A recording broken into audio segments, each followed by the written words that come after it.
배울 거죠, 이거? 네, 배워주세요. 그 다음에 우리 봉헌 찬송 앞보 뒷면에 있습니다. 1절 한번 같이 부르고 예배 시작하겠습니다.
(2020년 11월 1일) 창조절 9째 주일로 하나님께 예배드리시겠습니다.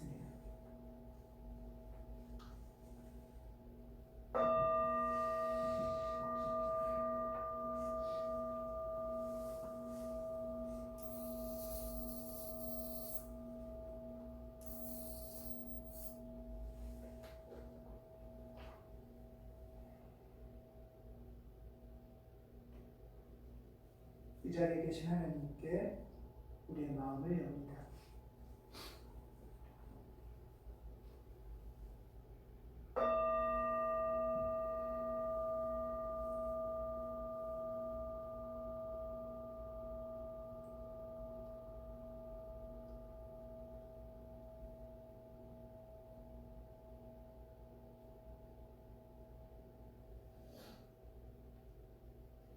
분주하고 무거웠던 마음들을 주님 앞에 내어놓습니다. 주님을 기억하고 주님께 찬양하며 주님께서 이루시는 교회를 만나고자 이 자리로 모입니다. 주님 우리와 함께 하시고 예배 가운데 복내려 주시옵소서. 주 예수 그리스도 이름으로 기도합니다. 아멘.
주 나의 하나님, 주님께서는 놀라운 일들을 많이 하시고 우리를 위한 계획도 많이 세우셨으니 아무도 이 모든 일들을 이루 헤아릴 수 없습니다.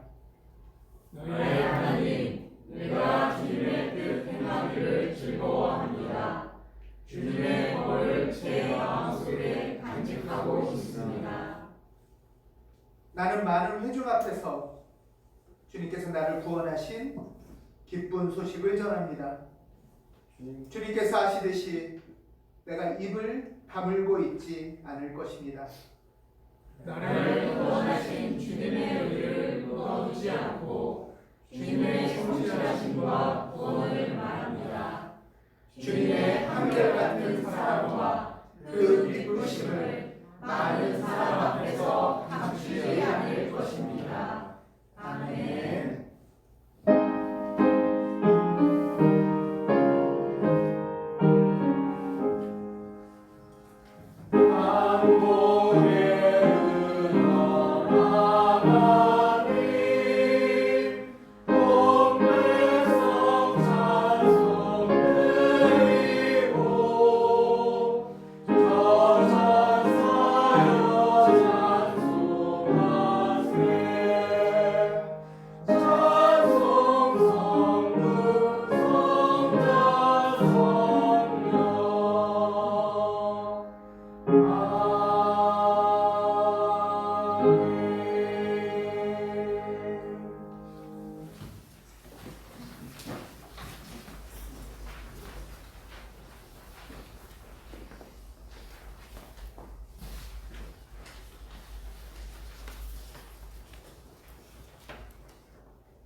안녕하세요.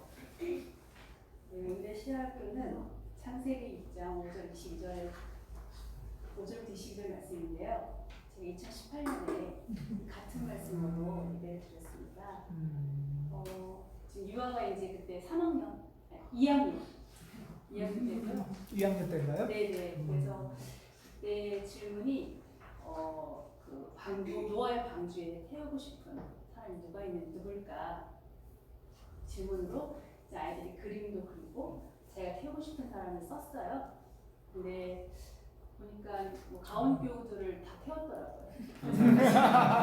이렇게 있는 게 아닐까라는 감격스러운 마음으로 다시 이 말씀을 가지고 왔는데요. 그래서 오늘 아이들과 나눌 내용은 그 하나님이 죄가 가득한 세상에 노아, 어두운 사람 노아를 통해서 그 모든 생명이 모든 것들이 물에 잠겨 있을 때 생명을 보존할 배를 주시잖아요. 그런 것처럼 오늘날 지금 코로나로 인해서 많이들 아파하고 있는데 이 시기에 우리가 보존해야 될 것은 무엇일까 하는 질문을 가지고 예배를 드리려고 해요. 하나님께서 이 땅을 보시고 우리에게 요구하시는 생명을 어떻게 보존하고 또 소중히 해야 될까를 같이 얘기할 거고요. 그리고 하나님 이 땅을 보실 때 어떻게 생각하실까라는 질문으로 아이들과 나눠보도록 합니다. 우리 아이들이 하나님의 뜻에 따라서 생명을 소중하게 여기고 또 보존하는 일에 앞장서는 우리 씨알 친구들 되길 바라며 기도 부탁드립니다. 고맙습니다.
하나님, 저희들 한 주간 주님의 돌보심으로 살다가 주일을 맞아 함께 예배합니다.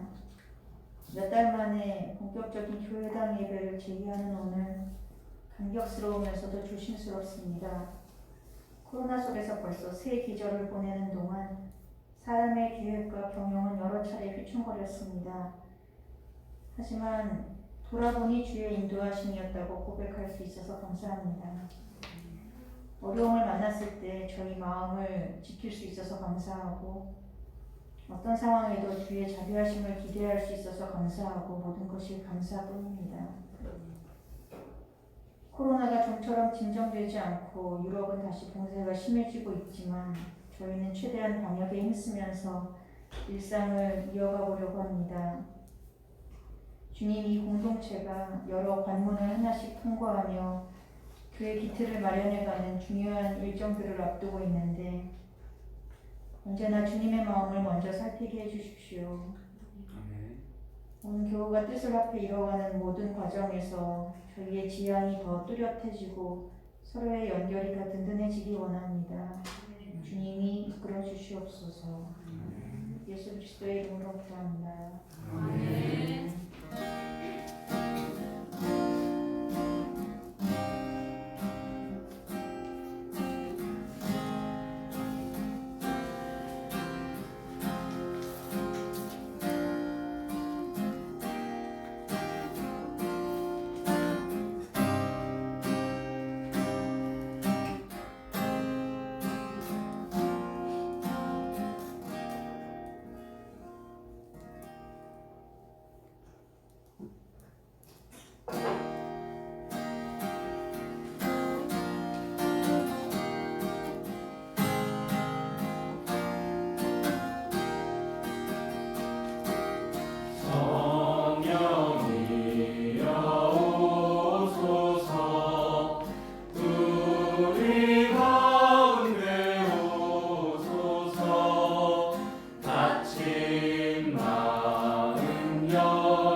오늘 우리에게 주신 말씀은 사도행전 15장 6절, 30절에서 31절입니다. 사도들과 장로들이 이 문제를 다루려고 모였다. 그들은 전송을 받고 안디옥에 내려가서 회중을 다 모아놓고 그 편지를 전하여 주었다. 회중은 편지를 읽고 그 권면을 기쁘게 받아들였다. 아멘.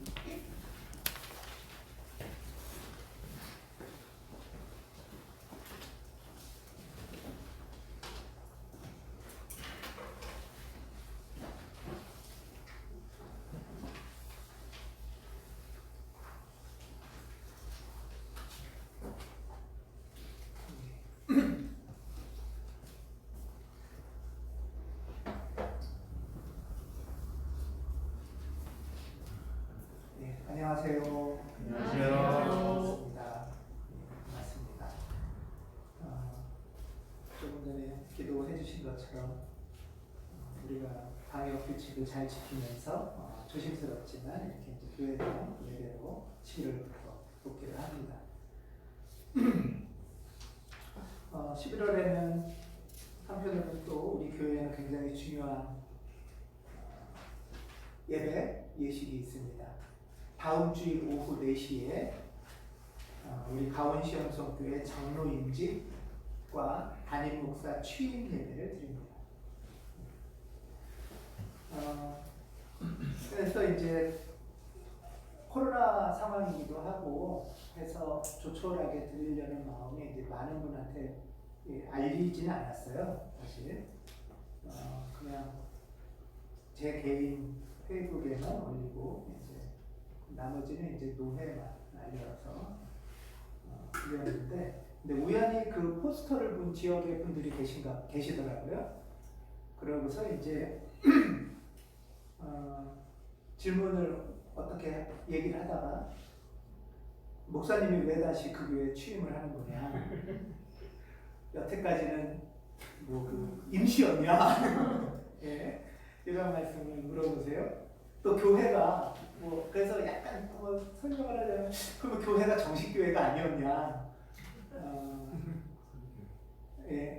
이런 질문을 하시는데 사실 그거는 너무 당연한 질문인 것 같아요. 제가 돌아보면 제가 신앙생활하면서 신학생이기 전에 평신도일 때 교회에서 이런 공부를 배워본 적이 한 번도 없는 것 같아요.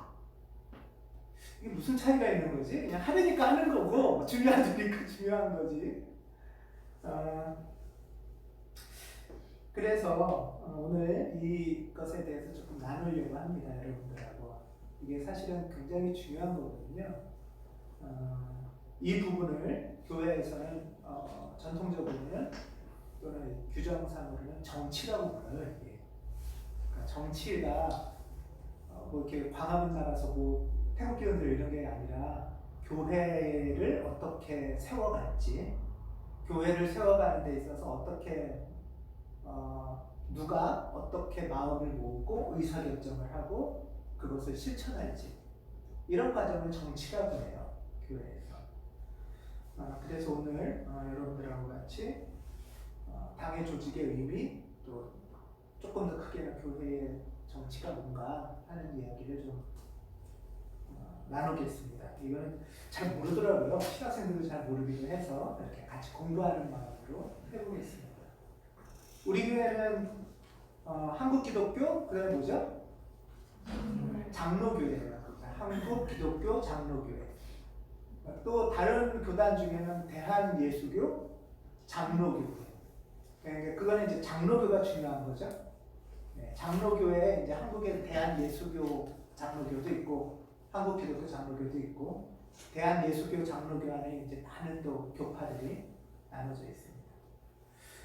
어쨌든 크게 보면 장로교회인데, 장로교회랑 조금 다른 또 한 그룹이 있어요. 그게 뭐죠? 감리교. 한국에 감리교가 또 많이 있죠. 한국에 아마 제일 많은 교단, 교회적으로 많은 건 장로교랑 감리교일 거예요. 예. 여러분 혹시 장로교와 감리교의 차이를 아시나요? 그래서 나는 신앙생활을 하는데 교회를 구성하는데 감리교보단 장로교가 맞겠다 해서 장로교를 선택하셨나요? 아니죠. 예, 우연히 옆에 사람이 가지니까 오고 가보니까 교회는 이렇게 하라니까 하고 예, 그래서 우리나라는 교회도 많고 교파도 많은데 사실 특징을 잘 몰라요. 구분도 잘 없어요. 근데 그 성격이 사실 성격이 구분이 별로 없으면 이렇게 교파가 구분될 필요도 없는 거잖아요.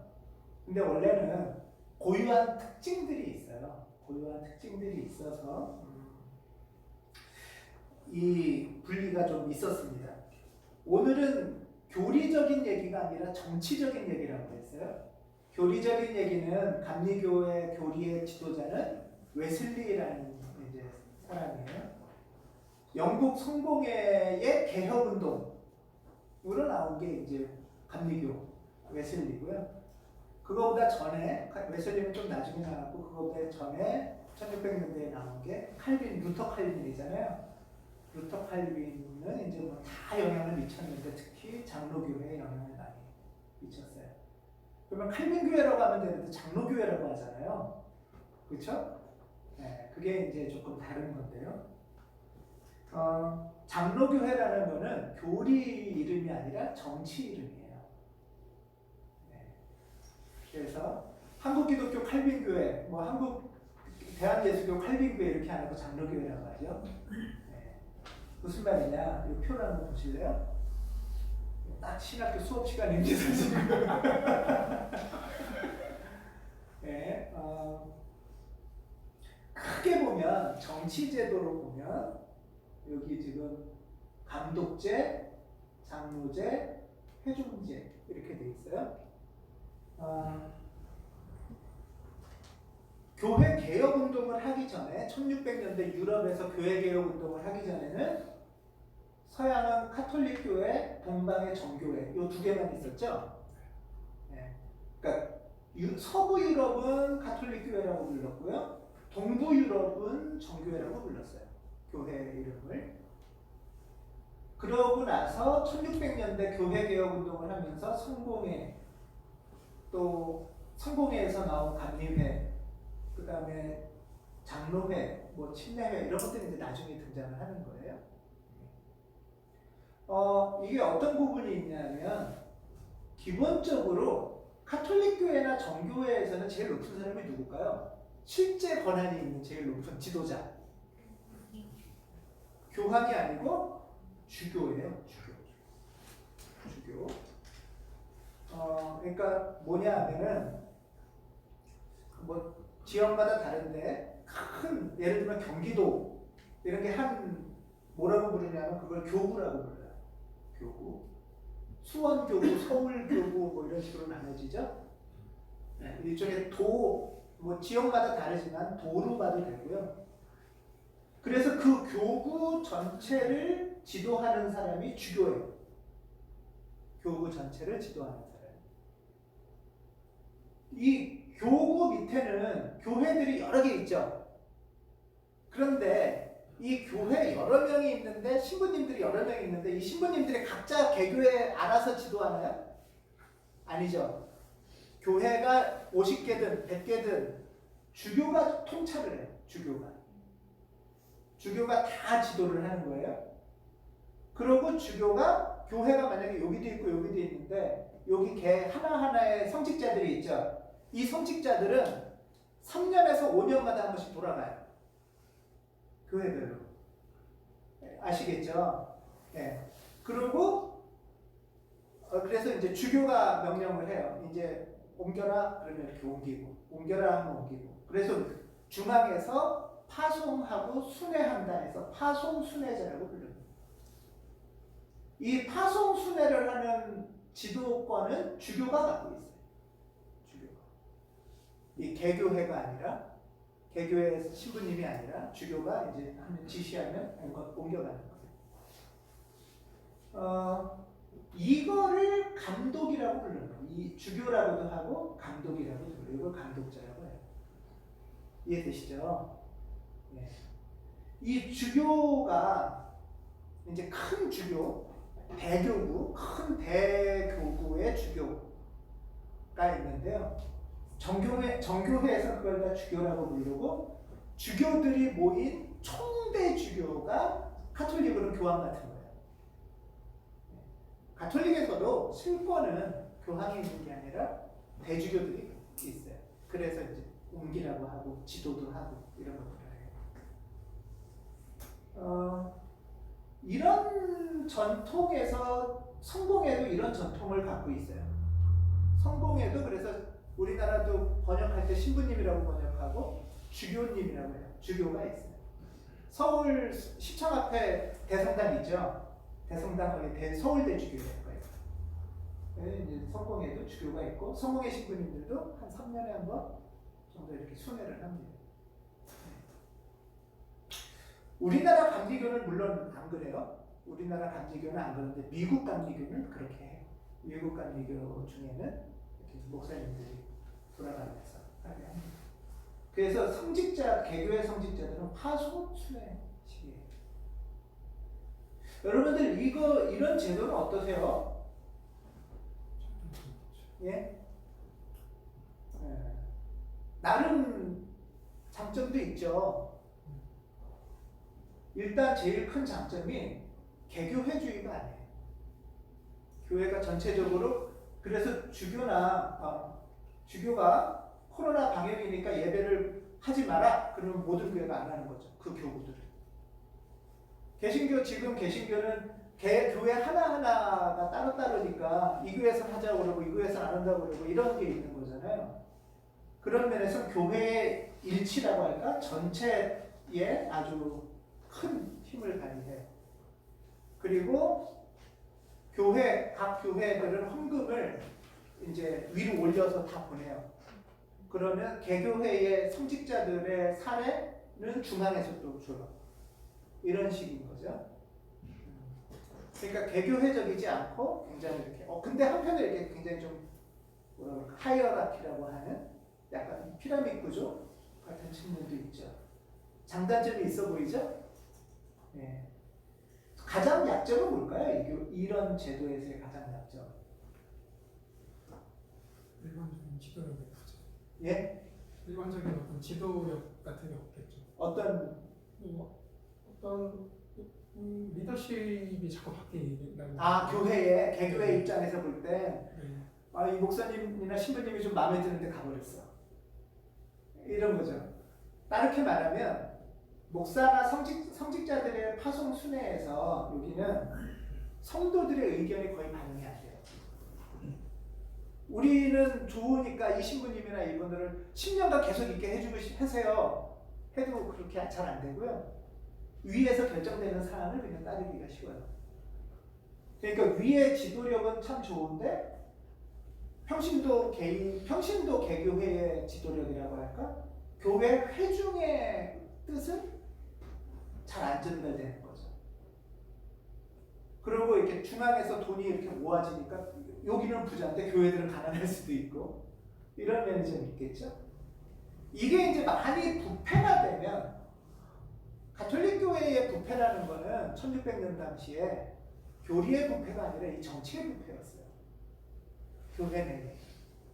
그래서 주교나 그러니까 결국은 주교가 굉장히 권력이 세지는 거잖아요. 주교가 이제 인사권도 있고 재정권도 있고 뭐 이렇게 다 하니까 그러면서 이거에 대한 반발로 나온 게 문제 제기로 나온 게 교회 개혁 운동의 성공회나 강의회 또 장로회 회중제 이런 거예요.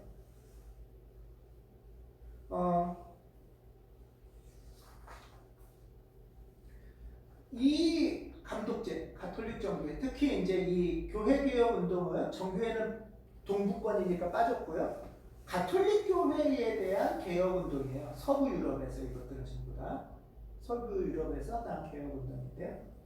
가톨릭 교회의 이 주교제, 이 감독의 권한에 대해서 가장 반발하며 나오는 제도가 그럼 뭐겠어요? 회중제예요. 회중제. 가장 이 끝에 있는 감독제에 대한 가장 끝에 있는 회중제. 이 회중제는 교구, 주교 뭐 이런 거 다 필요 없어요. 우리 교회는 우리가 알아서 한다. 이게 회중제예요. 우리 교회는 우리가 알아서 한다. 그러니까 굉장히 어떤 면에서 직접민주주의죠. 이건 직접민주주의예요. 우리 교회는 우리가 알아서 하니까 외부에서 우리 보고 뭐라고도 하지도 말아라. 터치도 하지 말아라. 아주 자치 독립권을 최대한으로 강화하는 게 이 회중제예요. 미국에 1600년대 이제 영국에서 뭐 여러 이유로 미국으로 뭐 메이플라워를 타고서 뭐 미국으로 종교의 자유를 위해 갔다 뭐 그런 얘기 많이 들으셨죠? 그렇게 가서 만들어서 교회를 할 때 그 사람들의 교리는 뭘까요? 교리는 칼빈주의가 굉장히 중요했어요. 교리는 칼빈주의가 중요했고 그러면 이제 교회의 정치가 어떻게 했을까요? 교회의 정치는 회중제가 한 거예요. 우리나라에는 회중교회가 거의 없어요. 우리나라에는 이 회중교회가 한국에 선교사가 없었기 때문에 거의 없는데 미국에 메이플라워를 타고 가서 그 동북권에서 교회를 만든 다수는 회중교회였어요. 미국의 주류교회 중에 하나예요. 회중교회. 그리고 이 사람들이 자치적으로 그러면 이제 목사도 양성하고 교회 지도자도 세워야 되잖아요. 그래서 만든 학교가 뭘까요? 하버드 대학교하고 예일 대학교예요. 하버드 대학교하고 예일 대학교하고 동부권의 아이비리그들은 회중교회들이 만든 학교들인 거예요.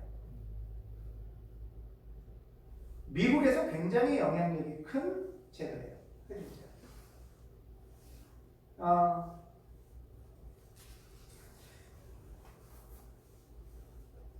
가로치고 침례교회라고 했는데 이제 우리나라 침례는 조금 다르긴 한데 기본적으로 이제 침례교도 회중교회의 전통을 이제 받아들이는 교회들이 있어요. 여기는 많이 사제론에 기초해요. 우리도 다 하나님의 사제고 우리도 다 그런 능력이 있는데 왜 이렇게 지도하려고만 하냐라고 해요. 그랬을 때 회중교회가 갖고 있는 일종의 약점은 뭘까요, 여러분? 한계? 약점? 예? 의견이 모아지기가 힘들어요. 아, 예. 의견이 모아지기가 힘들어요. 남의 얘기도 안 들을 뿐 아니라 우리끼리도 마음이 잘 안 보여져요. 누구의 지도도 거부하는 거예요. 예. 그렇겠죠? 예. 그리고 여기서 결정되면은 그냥 되잖아요. 그러니까 이 중에서 우리의 지도자나 우리한테도 목사가 필요하잖아요. 그 목사를 투표로 선출하기로 해요. 이런 게 이제 문제가 되는 거예요. 혼란도 되고. 그리고 코로나 때 예배 드리지 마라 하는데 니네가 뭐야? 우리는 우리가 결정해서 할 거야. 그러고 계속 예배 드릴 수도 있겠죠. 이런 문제들이 또 있는 거예요. 그러니까 이 제도 감독제는 위에서의 지배권이 너무 강해서 문제가 됐다면 회중제는 잘못하면 직접민주주의의 한계와 비슷한 너무너무가 다 다른 거죠, 그냥. 그래서 일치도 잘 안 되고 연대도 잘 안 돼요. 여기 그랬을 때 여기서 요 감독제에서는 요 맨 마지막에 나오는데요. 성직자의 조건은 엄격한 임명제예요. 여기가 권한이 세니까 여기서 교육 훈련을 막 10년, 20년 시켜서 너 이제 신부해, 목사해, 그러고 이제 너 어디 가 이런 걸 할 거 아니에요. 근데 회중교회는 다양한 거예요. 교회마다 다 틀려요. 어떤 우리 교회에서는 10년 해야지 우리 지도자로 세우자 하기도 하고, 어떤 데서는 6개월 어디 신학교 갔다 오면 목사님 하자 할 수도 있죠. 이런 식으로 난립도 될 수 있는 거예요. 한국의 개신교는 지금 어디가 강할까요? 감독제일까요? 장로제일까요? 회중제일까요? 사실 이것도 저것도 아니긴 한데 개교회주의라는 측면에서 보면 거의 회중교회 같은 거예요. 개교회라는 측면에서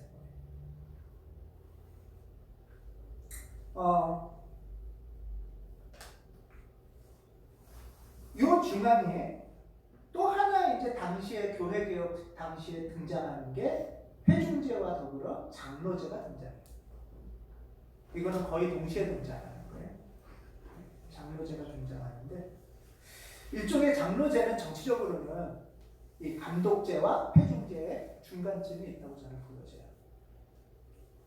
중간쯤에 있으니까 양쪽의 장점을 다 가질 수도 있고 양쪽의 단점을 가질 수도 있겠죠. 예. 그럼 어떻게 할 건가는 과제인 거죠.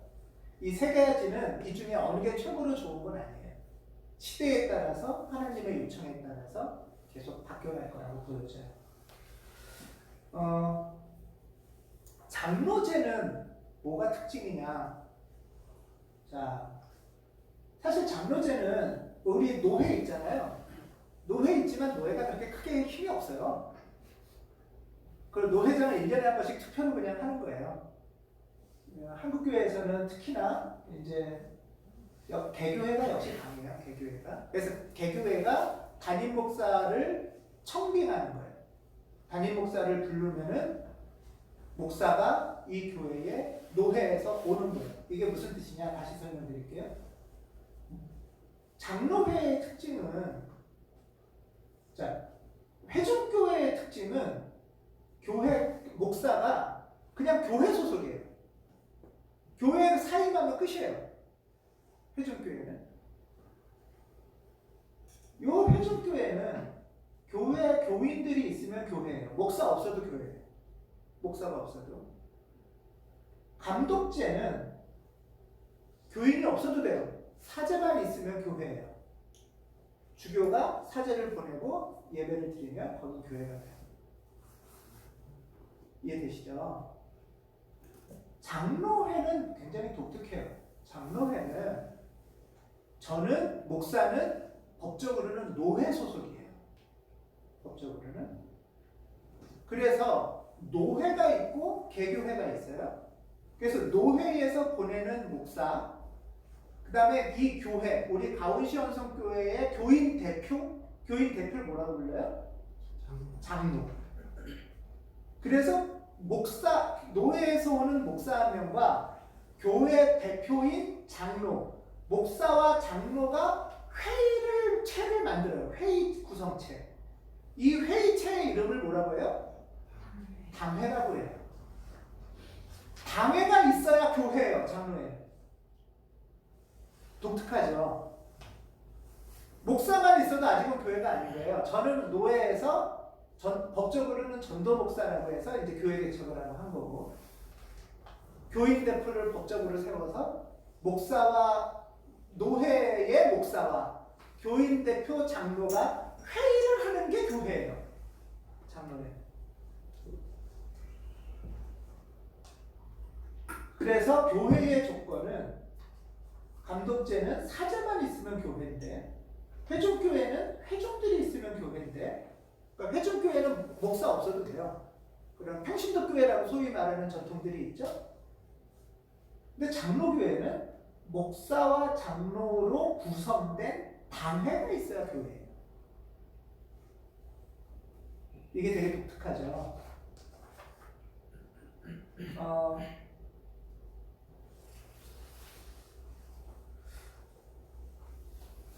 물론 한국교회는 지금 이게 사실은 많이 흔들려져 있어요. 흔들려져 있어서, 원래 흔들려져 있는 예 중에 뭐가 있냐면, 감리회는 원래 장로님이 없어야 돼요. 감리교회는. 근데 장로님이 있잖아요. 그것도 이제 장로교회 영향을 받은 거고, 회중교회도 당연히 장로님이 없었어요, 원래. 근데 장로님이 있어요, 지금은. 한국교회들도 이렇게 막 섞여버린 거예요. 또 하나는 권사들은 감리교회에서 주로 나왔어요. 권사는 감리교회에서 나온 표현인데, 보수적인 교단에서 여성 장로는 안 하게 하려고 교회 오래 다닌 여성분한테는 권사를 준 거예요. 그러면서 남자는 장로, 여성은 권사, 이런 식으로 막 섞여버린 거예요. 모든 교파들이. 그래서 정치적인 어떤 정신을 따른다기보다 그 가운데서 이제 이런저런 게 섞이면서 그렇게 된 거죠. 자, 이걸 다시 정리하면, 감독제, 장로제, 회중제의 핵심은 뭐냐면, 이 교회의 담임 성직자, 교역자를 어떻게 세울 거냐 하는 거에 따라서 나누죠. 만약 감독제는 어떻게 해요? 위에서 저를 보내는 거예요. 그냥 여러분들은 그냥 어떤 목사가 아니라 그냥 목사님이 필요하다라고 요청을 하는 거예요. 그러면 위에서 알아서 보내는 거예요. 그리고 시간 되면 또 따르게 가기도 하고요. 회중제는 그런 거랑 상관없이 저도 여러분들의 교인 중에 하나고 다 교인 중에 하나고, 이 중에서 어디 보자, 이종필 교우가 목회자라면 잘할 것 같아. 갑자기 얼굴을 숙이시네. 그렇게 해서 교우들이 회의하고 합의해서, 그러면은 근데 조금 더 훈련이 필요하니까 어디 가서 교육받아 오십시오. 이렇게 해서 갔다 오면 목사가 되는 거예요. 이 교회의 목사를 그만두면 끝이죠. 네. 이런 게 일종의. 그런데 장로회는 청빙과 파송이 겹쳐지는 거예요. 한마디로. 그래서 개교회 목회자를 어떻게 선출할 거냐, 세울 거냐, 그리고 여기에 이걸 포함한 교회 운영에 교우들의 의견이 얼마나 반영될 수 있느냐, 이게 또 되게 중요하잖아요. 교우들의 의견이 어느 정도 반영될 수 있고 얼마나 반영될 수 있느냐. 이거를 근데 잘 보면 회중제라고 해서 다 교우들의 의견이 잘 반영되는 걸까? 장로제는 어떨까? 이제 이런 생각을 할 수밖에 없는 거죠.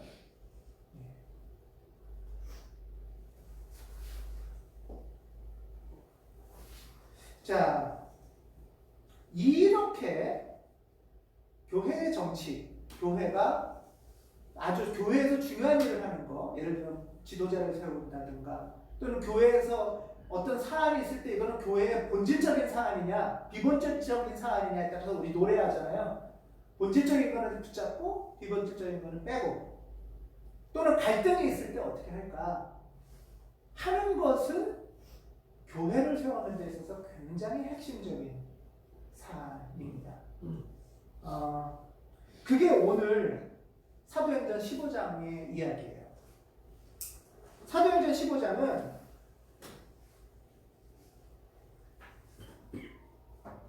교회가 초기부터 신앙의 본질을 찾아가고 교회 공동체 안에서 어려움이 있을 때 어떻게 이 문제를 해결할 것인가를 보여주는 아주 대표적인 예예요.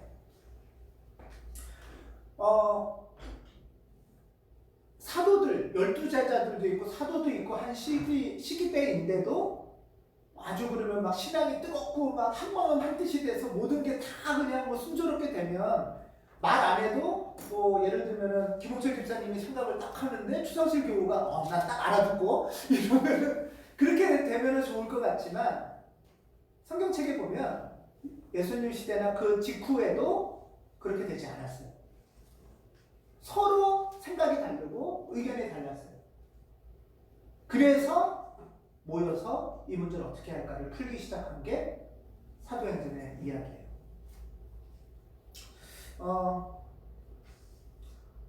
당시 교회에서, 초기 교회에서 제일 중요한 교회 사안은 할례의 문제였어요. 할례.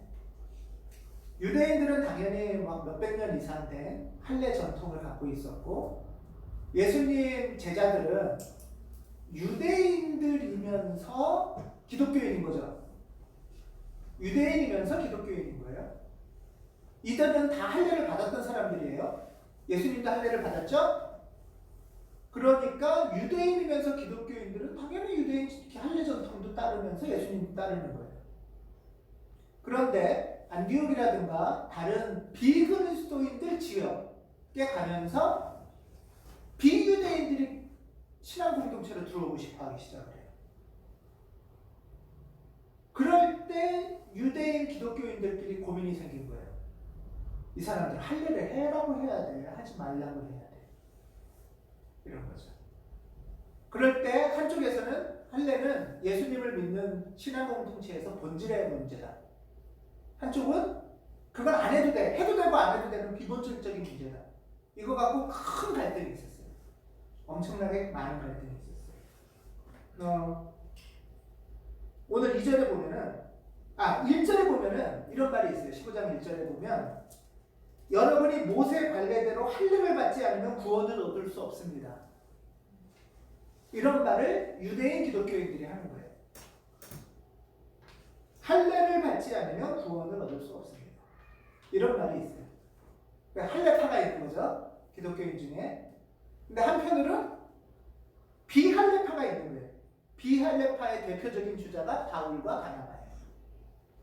이 사람들은 비할례파예요. 물론 이들도 본인은 할례를 받았죠. 2절에 보면 이들 사이에 적지 않은 충돌과 논쟁이 벌어졌다고 해요. 사실 안디옥 교회가 뭐 대단해 보이지만 교인이 몇 명이나 됐겠어요. 저는 우리 교회 교인 정도 됐을 거라고 보여요. 그렇지 않겠어요? 뭐 막 몇천 명이 모여서 그러진 않았을 거 아니에요. 그 역사적 예술 공부하면서 우리 그 크로스한 얘기에 의하면은 나사렛 동네가 한 200명에서 많아야 1000명 살 거라고 그랬잖아요. 200명에서 1000명 정도 되는 동네일 거라는 거예요, 나사렛이. 안디옥은 뭐 도시지만 기독교인들이 그 당시에 얼마나 있었겠어요? 뭐 많아야 우리 교인들 아니면 100명이네 뭐 이랬겠죠. 근데 거기서 막 싸운 거예요. 이제. 자, 이제 이 문제를 어떻게 해야 되느냐? 이게 가장 큰 과제죠. 그래서 안디옥 교회는 그거를 강력하게 주장하는 바울 바나바, 그 다음에 교인들의 대표를 뽑아요. 교인들의 대표를 뽑아서 이 문제에 대해서 지혜를 좀 구하자. 지혜를 구하기 위해서 예루살렘 교회로 보내요. 예루살렘 사람들은 이걸 어떻게 생각하는지 물어보려고. 대단한 회의죠. 그냥 잠깐 모여서 하는 게 아니에요. 안디옥에서 예루살렘까지 이거를 어떻게 하면 교회를 이루고 이 갈등에서 어떻게 답을 찾을까 하고 예루살렘까지 보내는 거예요. 그래서 6절에 의하면 예루살렘의 교회에 예루살렘 교회의 사도들, 장로들이 이 문제를 다루려고 모였다라고 얘기합니다. 이 모임이 그 유명한 제1차 공의회예요. 예루살렘 공의회라고. 교회는 처음부터 이렇게 회의로 구성됩니다. 훌륭한 사람 한 명이 바울이 혼자서 나 하늘의 계시를 받았어. 무조건 이거야. 아닌 놈들은 다 이단이야. 라고 하지 못해. 암만 훌륭한 목사님도 못하고요. 장로님도 못하고요. 그런데 이렇게 모였는데도 또 예루살렘 교회에서 많은 논쟁이 있었다고 해요. 성경에 의하면은 예루살렘도 혼돈스러운 거예요. 예루살렘은 더 할례받은 사람이 많을 수도 있겠죠. 안디옥은 비유대인들, 유대인 신앙인도 있지만 예루살렘은 본토이기 때문에 아마 유대인 신앙인들이 굉장히 많았을 거예요. 그게 얼마나 반대자가 많았겠어요. 그런 가운데 이제 성경에는 많은 논쟁이 있었다라고 하지만 진짜 많은 논쟁이 있었을 거고요. 그 가운데 성경에 의하면 먼저 베드로가 발언을 합니다. 회의 때 베드로가 일어나서 얘기를 하는 거예요. 대부분은 그러면 그냥 아멘으로 받을 텐데 네. 베드로가 얘기를 하고 또 뭐 얘기를 했겠죠. 그러고 나서 바나바하고 바울이 선교 보고를 합니다. 우리가 이방인들을 이렇게 선교했습니다. 이방인들이 우리한테 들어옵니다. 이런 얘기를 해요. 그리고 거의 마지막 발언처럼 야고보라는 인물이 발언을 합니다. 갈라디아서에 의하면 야고보는 예루살렘 교회의 지도자예요. 예수님의 형제일 거라고 알려져 있어요. 12사도는 아니지만 예루살렘의 아주 중요한 지도자 같습니다. 그리고 결국은 이들은 회의 끝에 결론을 냅니다. 그게 15장 19절인데요. 하나님께 돌아오는 이방인들을 괴롭히지 말라. 하나님께로 오는 이방인들을 니는 왜 괴롭히냐. 그리고 다른 표현에 의하면 우리도 무거운 짐인데 왜 그들한테 또 짐을 지워주려고 하느냐 라고 해요. 갈라디아에서도 아주 비슷한 표현이에요. 그러면서 갈라디아에서는 더 중요한 얘기를 하는데요. 무거운 짐을 지워주지 말고 유대인이나 비유대인이나 기독교인이라면 기억해야 될 본질은 뭐냐? 가난한 사람을 기억해라. 라는 게 예루살렘 공의회의 결정사항이에요. 자, 이게 예루살렘 공의회의 배경과 회의 결과입니다. 이게 말이 쉽지 얼마나 많은 시간이 걸렸겠어요. 예루살렘으로 보내기까지 안디옥 교회에서도 많은 회의와 논의가 있었을 거고요. 대표를 뽑아서 예루살렘 교회에 가서 그러면은 배워보자. 그들은 어떻게 말하는지 들어보자. 보내고 거기서 더 많은 회의를 하고 그래서 결국 결의를 합니다. 첫 번째, 방금 말한 것처럼 괴롭히지 마라. 두 번째, 이 결정을 안디옥 교회에다가 잘 전달하자. 이 두 가지가 결의사항이에요. 교회는 초기부터 회의를 굉장히 중요하게 했어요. 이게 굉장히 중요한 사항이에요. 교회의 중요한 결정은 단독 결정이 없어요. 단독 결정하면 예수님처럼 이단될 가능성이, 예수님이라고 하면서 자기 이단될 가능성이 크죠. 불받았다고 하면서. 그렇지만 또 하나는 다수결에 의한 성급한 결정도 피하려고 노력을 했어요. 다수결에 의한 성급한 결정도. 저는 이게 굉장히 중요하다고 봅니다. 그냥 만약 거기서 이야기하고 공부하고 토의하고 기도하고 거기까지 가서 배워오려고 하지 않았다면 다수결로 할 때면 어땠겠어요? 전혀 다른 결정이 났을 가능성이 있어요. 교회에서, 성경에서 혼자 몰래 결정한 대표적인 인물이 예수님을 판 가룟 유다예요. 유다는 다른 제자들하고 상의하지 않았어요.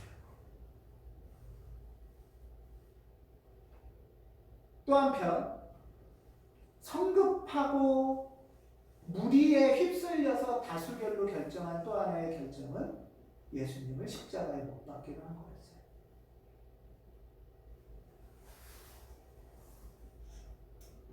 저는 교회는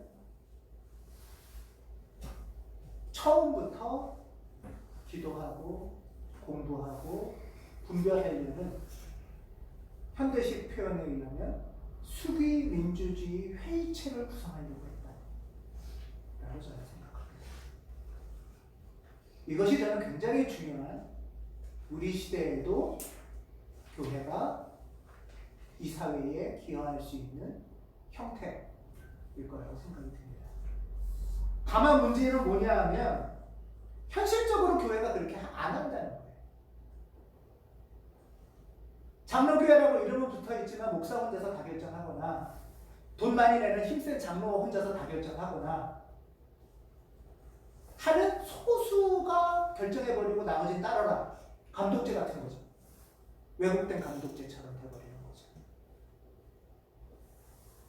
장로회의 특징은 장로는 교인의 뭐라고요?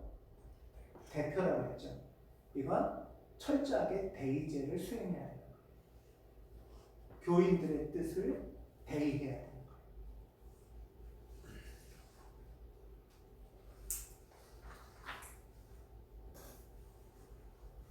또 당에는, 또 교인들의 대표는 자신들의 한계를 인정하고 직시하기 위해서 이 대의제를 더 확산시키기 위해서 확대 당회를 열어봐야 된다고 저는 생각합니다. 이것이 그냥 무너져뜨리고 무조건 다수결이 아니라 숙고하고 기도하고 공부할 수 있는 단회로 확산돼 가는 거. 우리 교회로 치면 목회부가 확산돼 가는 거랑 똑같겠죠. 확대 단회가 되어 가는 거.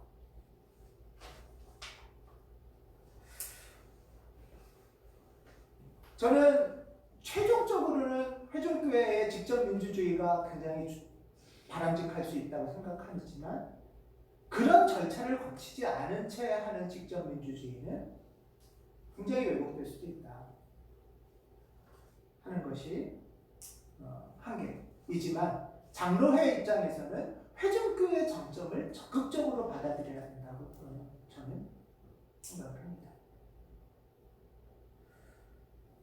왜 그런데 이것이 그렇게 중요하냐? 이러한 결정을 할 때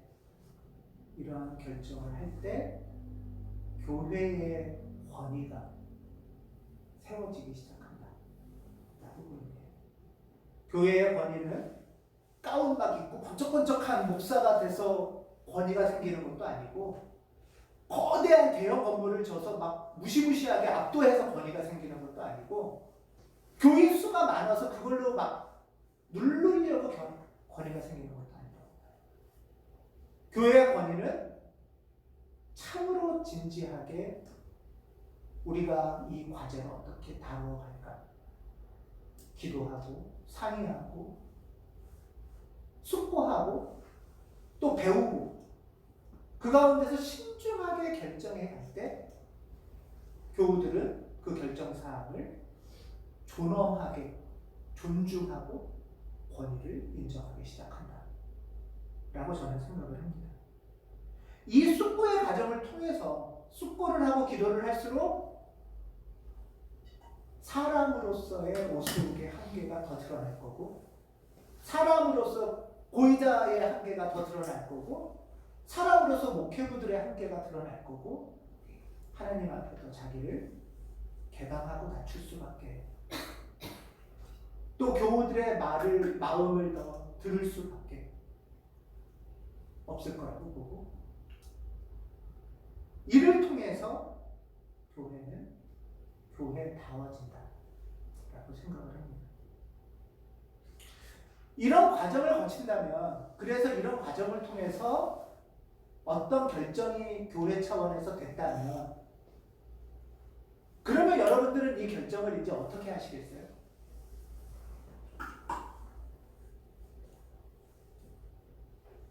저는 예루살렘 공의회에서 중요한 거는 여태까지 설명과 더불어 이거예요. 안디옥 교회 회중은 이 회의의 결정 사항을 듣고 그 권면을 기쁘게 받아들이는 거예요.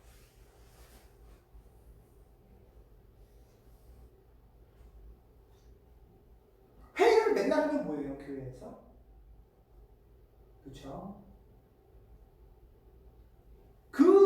사실은 교회에서 결정을 해도 뭐 자기네끼리 하는 거니까 나랑 상관없어. 그러면 또 여기서는 그래, 뭐 어차피 니네들은 우리랑 다르니까 결정은 내가 할 거야. 이런 식으로 분리돼 가면서 교회는 어떻게 되냐 하면, 교인들은 설교만 듣고 말고 중요한 결정이나 회의나 논의는 여기서 각자 또 알아서 하고, 그래서 교회가 교회다워지지 않는 거죠. 교회는 설교로 이루어질 수가 없어요. 교회는 이런 사항을 통해서 이루어져 가는 과정입니다.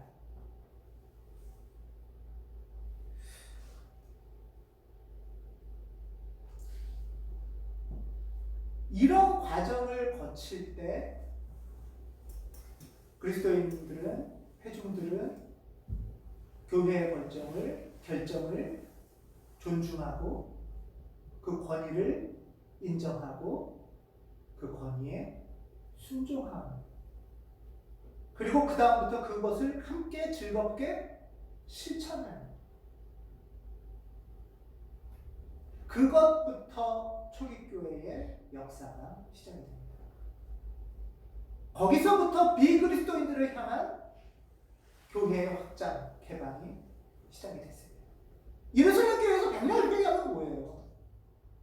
그렇지 않아요?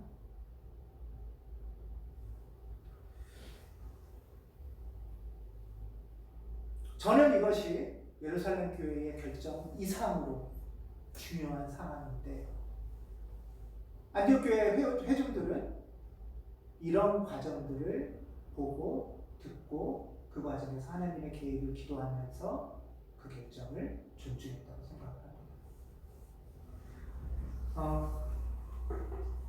이렇게 정리하면 이렇게 됩니다. 저는 이게 교회가 구성되는 방식이라고 봐요.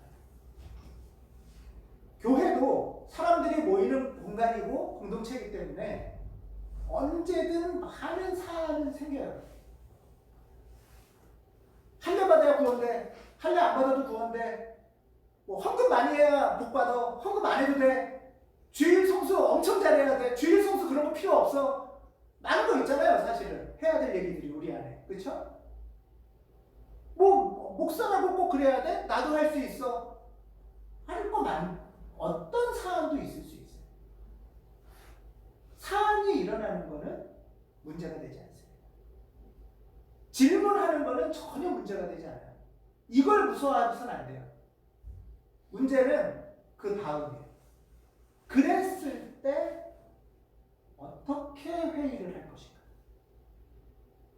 어떻게 의사결정을 할 것인가? 이거는 여러분 신앙인으로서의 성가정을 이루는 것도 똑같죠. 성가정 이룬다는 거는 거기서 그냥 밥 먹을 때 성경책 읽는다고 성가정 읽어지는 게 아니잖아요. 그렇지 않습니까? 거룩한 공동체를 이룬다는 것은 바로 이 절차를 통해서 성령의 이끄심을 받는 거예요. 어떻게 서로 소통할 수 있을까? 그리고 어떻게 성찰하고 분별하고 우리한테 필요한 공부가 뭘까? 모든 교인이 다 예루살렘을 갈 수는 없어요. 안디옥 교인들이 다 예루살렘으로 보면 소는 누가 키워요? 안디옥 교회도 지켜야 되고 또 대표들을 보내기도 해야 되고, 그렇죠? 그런 과정들과 절차들을 상의하는 거예요. 그래서 사도행전에서 안디옥 교회는 예루살렘으로 우리가 대표들을 보내자 하고 결정하죠. 예루살렘 교회에서 그 사이에 안디옥 교회 교인들이 얼마나 또 기도하고 기도만이겠어요? 여러분 생각해 보세요. 안디옥 교회에서 예루살렘까지 가려면 뭐가 필요해요? 돈이 필요하죠. 이런 결정을 위해서 기도하고 헌금하고 돈을 쓰고 수고하고 하는 거예요. 그리고 자원하고. 그래서 예루살렘 교회 가서 이런 사정을 얘기하고 듣고 배워서 결의합니다. 이제 그 결의를 갖고 다시 안디옥 교회에 온 거예요. 여러분, 우리가 이렇게 회의해가지고 기도해서 여러분이 격려해줘서 이런 결정을, 이런 결론을 가져왔습니다. 여러분, 이 결론을 어떻게 받으시겠습니까? 할 때 이 결의를 존중하고 결의를 인정하고 그 결의에 그래 그러면 이제 우리가 그 결의대로 실천해야 되잖아요. 할례를 받을 필요 없다고 말해야 되잖아요. 그런 거와 상관없이 구원의 길이 열린다고 얘기를 해야 되잖아요. 그때부터 본격적으로 초기교회는 열리는 거예요.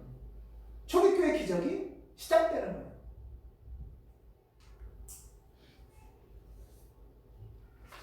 교회의 권위는, 교회의 존엄은 성령과 더불어 교우와 더불어 이런 과정을 가면서 형성되어 간다라고 저는 생각합니다. 장로교회도 한계가 있죠. 당회도 한계가 있고 제도에 한계가 있습니다. 그래서 우리는 어떻게 하면 더 다른 제도들로부터 좋은 걸 배우면서 참으로 교회의 권위와 존엄을 발생시킬 수 있을까? 저는 이것이 어떤 면에서 보면 우리 사회에 교회가 아주 독특하게 기여할 수 있는 방식이라는 생각을 해요. 우리 사회에서 지금 제일 많이 얘기하는 게 뭐냐면 자치, 분권, 수기민주주의, 직접민주주의. 다수결로 안 된다는 거 다 알잖아요. 다수결로 독일은 나치를 뽑았고 우리도 감옥에 간 두 사람을 다 투표로 뽑았어요. 그렇죠? 예. 어떻게 할 것인가? 그런데 어떻게 할 것인가 할 때 긴 시간 고민하고 논의하고 실천해본 그룹들의 모델이 없어요. 별로. 이것이 세계적으로 굉장히 중요한 논의거든요. 논의 주제입니다. 교회의 미래는, 교회의 생사는 저는 사실 여기에 달려있다고 봐요. 교회가 돈 많이 모아가지고 가난한 사람 도와주는 것도 중요하지만 돈을 어떻게 모을까? 누구를 도와줄까? 회의해야 되잖아요. 그렇죠? 뭐 너무나 많죠. 이사를 하려면 어떻게 해야 될까? 어떤 일을 어떻게 결정해야 될까?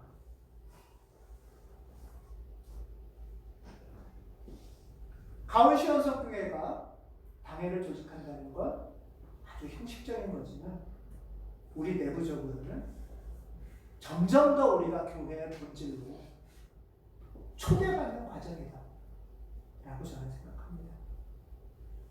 그리고 여기에 어쩌면 거창하게 많은 일을 하지 않지만 이렇게 모여서 기도하면서 상의하고 분별하고 성찰하면서 성령의 이끄심에 의지하는 이 과정이 우리 사회와 이 세상에 그리스도의 빛으로 크게 기여할 수 있는 길일 수 있다라고 저는 믿고 있습니다. 여러분과 함께 이 부르심에 응답하는 우리 모두가 되기를 주님의 이름으로 기원합니다. 기도하겠습니다.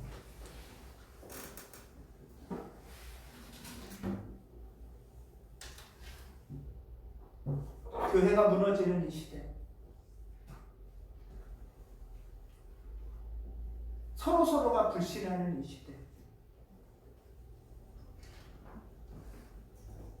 교회 가운데 성령께서 인도하셔서 우리와 함께하여 주시옵소서. 모든 절차가 그저 껍데기와 형식으로 남지 않게 하시고 우리에게 기대하시는 바를 잘 심고 새길 수 있도록 도와주시옵소서. 이를 통하여 교회가 거룩해지고 존엄해지고 존귀해지길 원합니다. 그 거룩한 존엄과 존귀에 우리가 순종하기를 원합니다. 우리의 걸음이 아름답도록 도와주시옵소서. 주 예수 그리스도 이름으로 기도합니다. 아멘.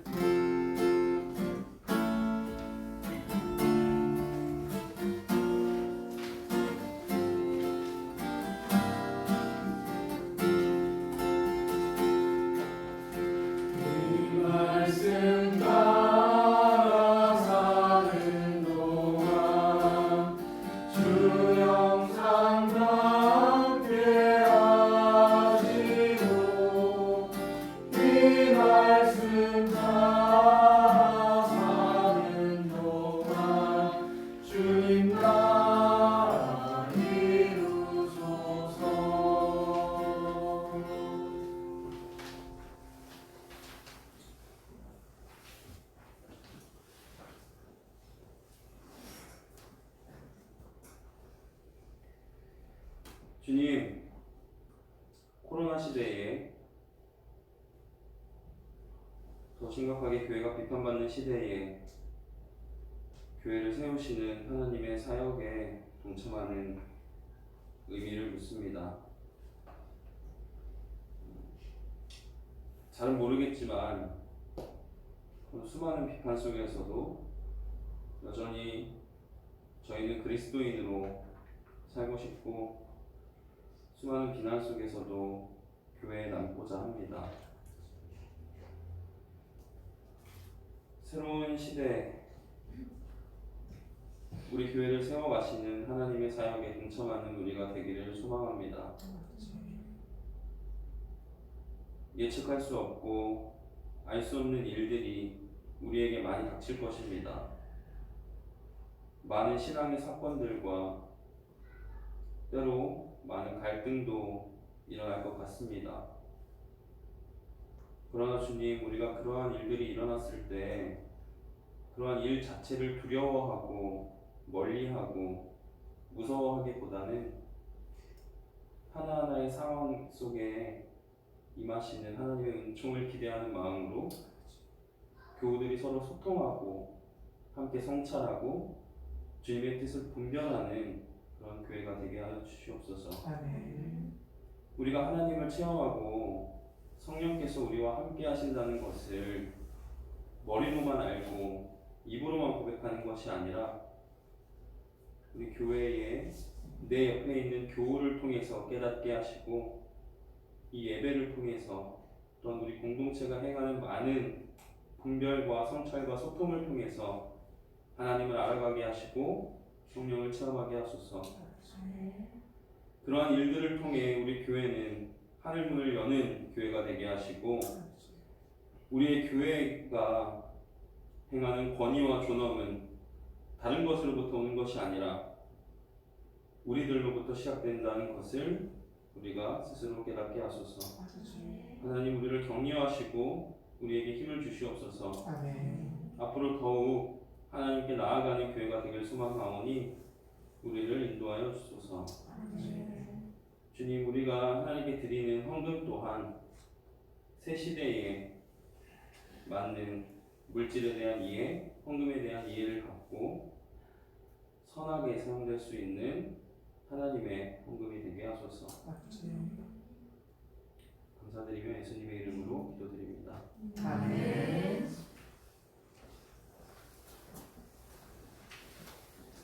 주님께서 여러분과 함께 목사님과 함께 마음을 드높이 내 마음을 주님께 올립니다. 우리 주 하나님께 감사합시다. 하나님께 감사와 찬양을 드립니다. 아멘.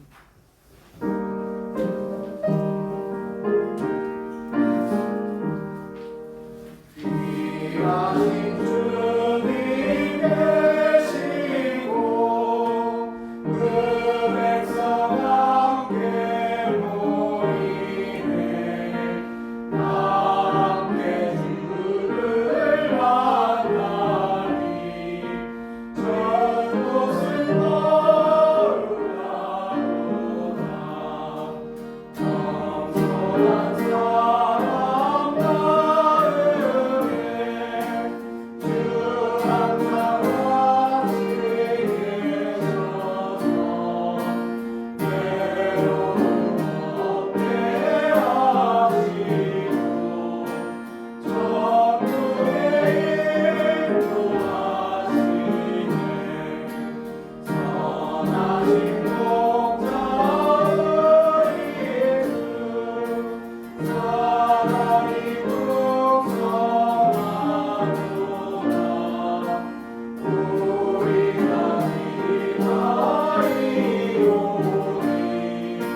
11월부터 우리가 이제 교회당 예배를 복귀합니다. 물론 방역 규칙을 잘 지키고 건강을 유념하면서 예배를 드리기로 그렇게 하기를 바라고 꼭 그렇게 해야 되겠습니다. 하지만 한편으로는 조금 온라인으로 좀 해이해지기도 했고 약간 느슨해지기도 했던 마음들을 다시 모아서 예배당 예배에 마음을 모아주시고 함께 해주시기 바랍니다. 고맙습니다. 오늘 그 오랜만에 뵙는 얼굴들이 있으세요? 두 분 오랜만 아니죠? 네. 홍다영 씨가 오랜만에 뵙습니다. 반갑습니다.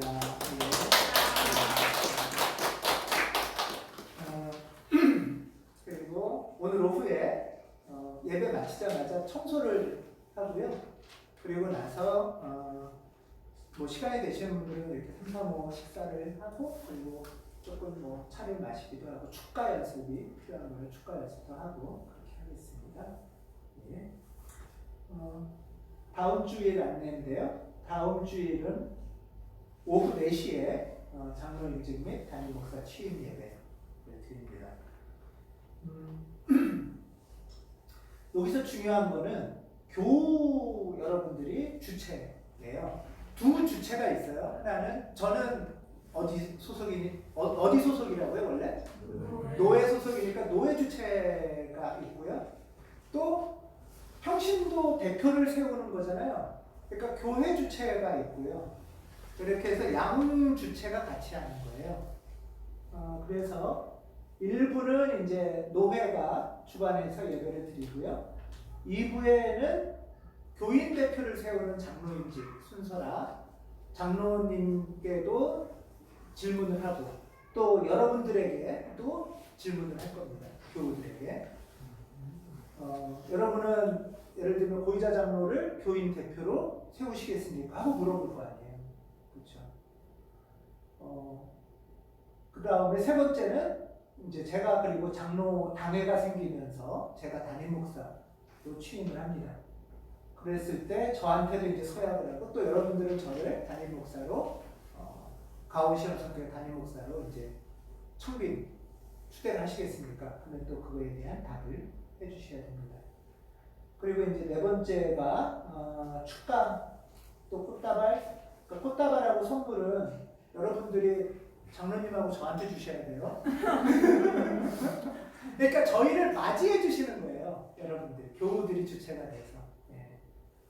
그리고 또 알림과 소식에서 교우 대표로 고정석 집사님이 교인 대표로 인사를 해주셨으면 좋겠습니다. 예, 목회부에서. 그리고 여러분들이 이제 주차 안내하고 교회 안내를 좀 해주시면 좋겠는데요. 작년에 합병 예배 때 한 것처럼 우리 교회를 못 찾고 막 헤매고 있어서 우리 그 건물 뒤에 슈퍼 앞에 이렇게 배너 하나 세우려고 하고요. 거기는 두세 분 뭐 이렇게 좀 나가서 뭐 주차 안내를 아파트나 뒤나 이렇게 주차 안내를 좀 해주시고 어디로 들어가라 하는 안내를 좀 해주시면 좋겠고 또 한 팀은 복도에서 아마 방역 체온도 좀 재주시고 예. 명단도 적게 하시고 그래서 저 방역 명단에 있어서 방명록은 만들지 말까 하는 마음도 있어요. 이중으로 굳이 안 해도 될 수 있어서 예. 그래서 손소독 또 순서지 뭐 이런 것들을 좀 안내를 해주셨으면 좋겠고요.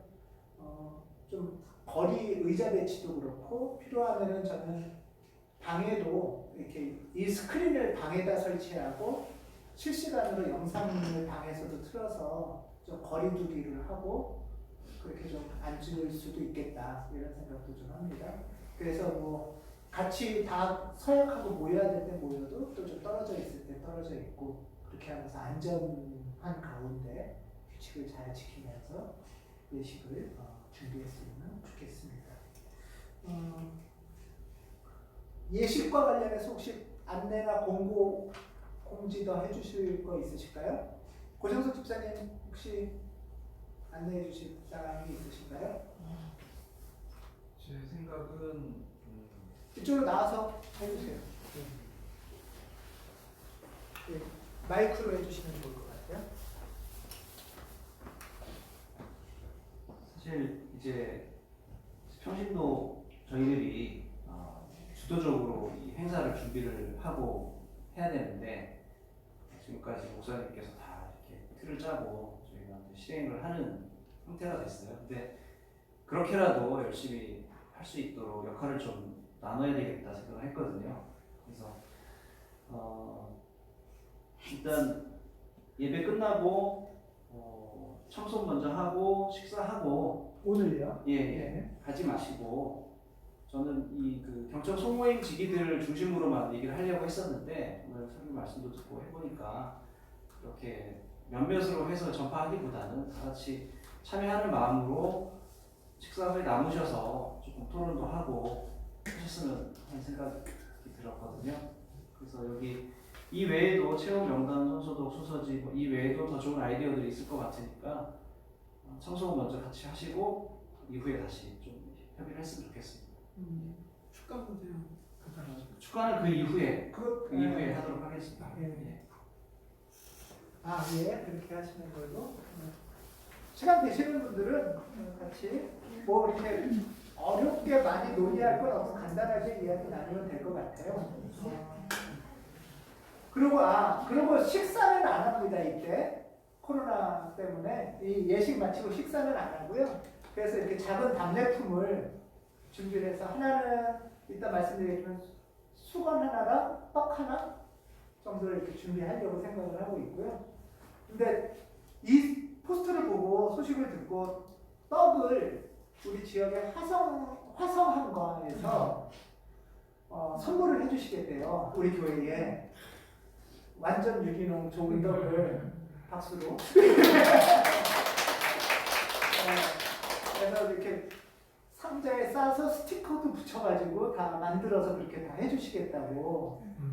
예, 그렇게 해서 너무 감사하게 잘 좋은 일이죠. 예, 지역에서 또 축하해 주시고 해서 좋은 일이라 그렇게 준비를 하려고 합니다.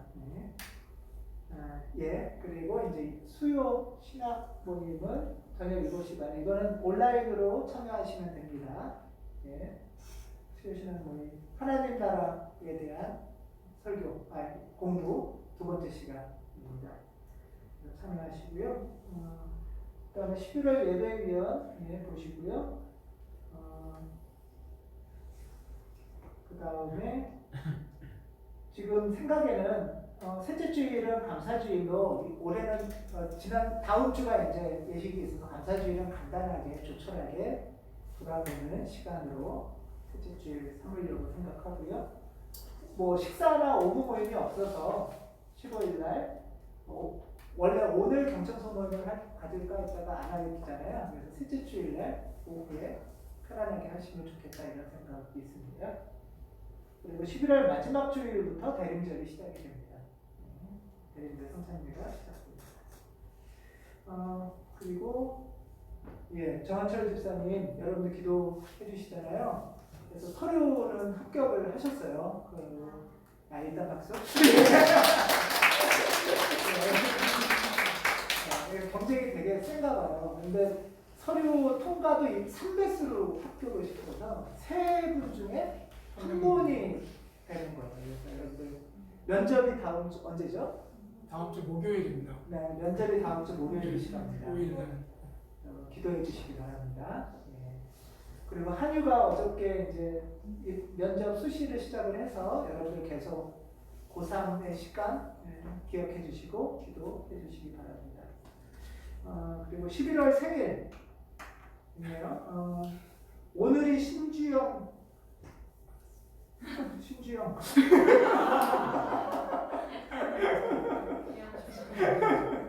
보고 있을 겁니다.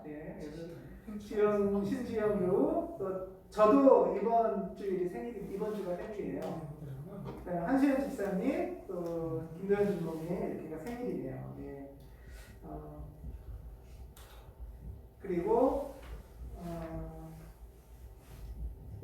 생일 위해서 어디 보자. 제가 생일이니까 제가 기도하지 않고 장로님 나와서 기도해 주세요.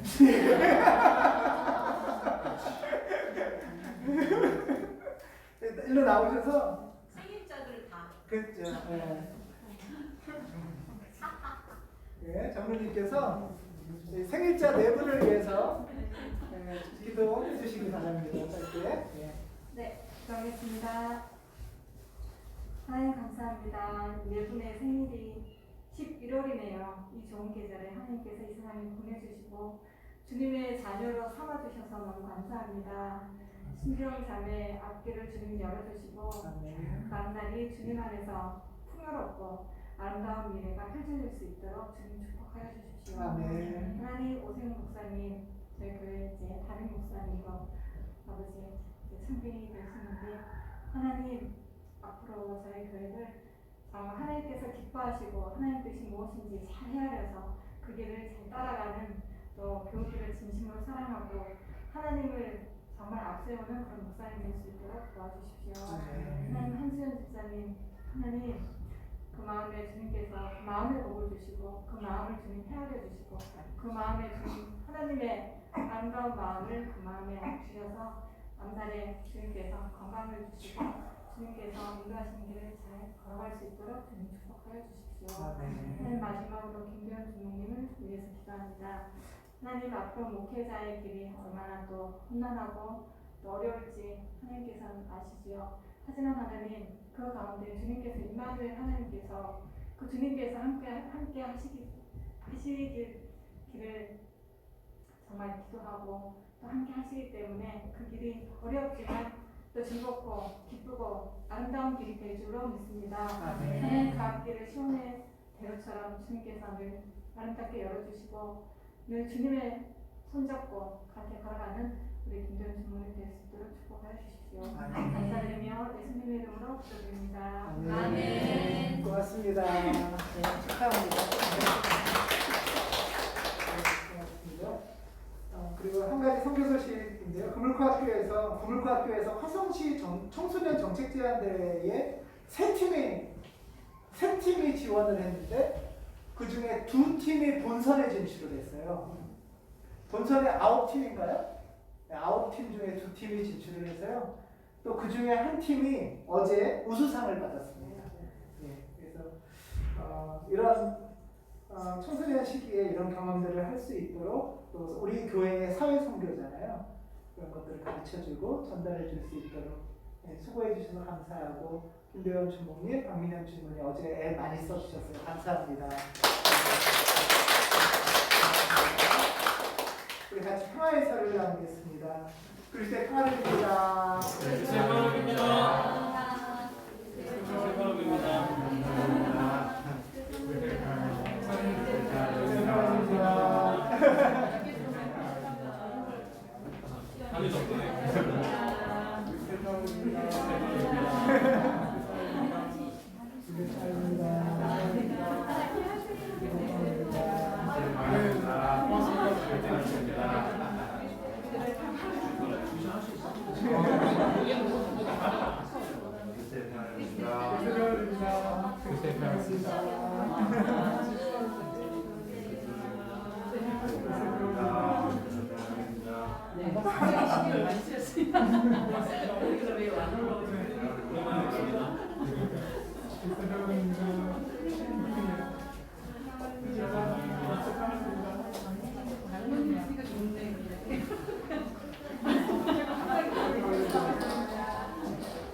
안디옥 교회의 대표들은 예루살렘 교회로부터 전송을 받고 안디옥에 내려가서 회중을 다 모아놓고 편지를 전하여 주었다.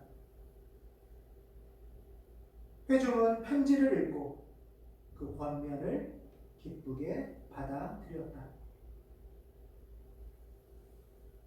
성부, 성자, 성령의 사랑과 은총과 동행하심이 당신의 뜻 안에서 당신의 몸된 교회를 이루기를 간절히 바라는 그 교회의 일원으로 거룩한 지체로 함께 살기를 간절히 바라는 당신의 딸과 아들들 위해 거룩한 지체를 섬기기를 원하는 서로의 마음 위에 지체들의 몸인 가온 시온성 교회 위에 이제부터 영원까지 함께 하시기를 간절히 축원합니다. 아멘.